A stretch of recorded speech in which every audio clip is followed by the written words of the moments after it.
Good evening. As we turn our collective attention from dissertations to research through the JSTOR databases, I decided to redirect my focus from the historical nuances of my topic to the framework by which I could construct my dissertation.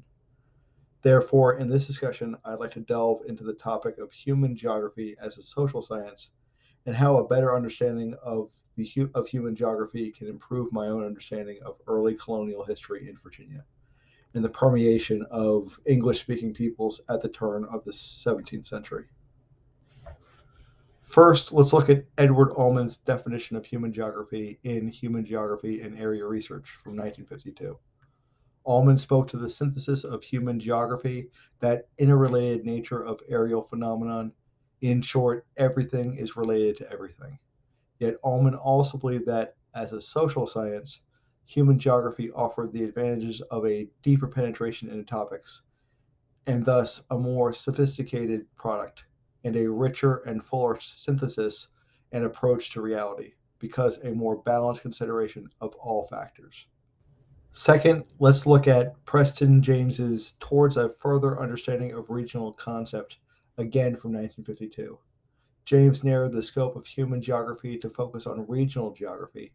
James's work, James's work focused on similarities and dissimilarities in human geography and how an understanding of those nuances informs us about the area.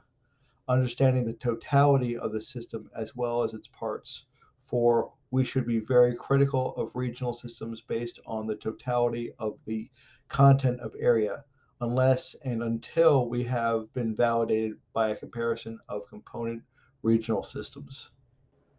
Lastly, James Axtell's pivotal look at culture and history, ethnohistory, and historian's viewpoint adds the critical layer of historiography to our pursuit of human geography.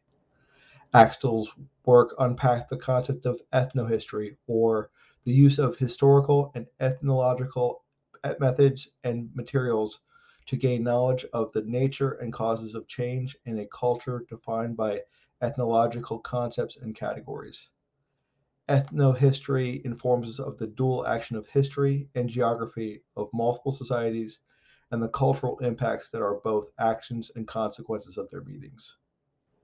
As we've seen with Ullman, James, and Axtell, the topic of human geography allows us to change spaces into places while building a physical framework for the Virginia colony outside of Jamestown.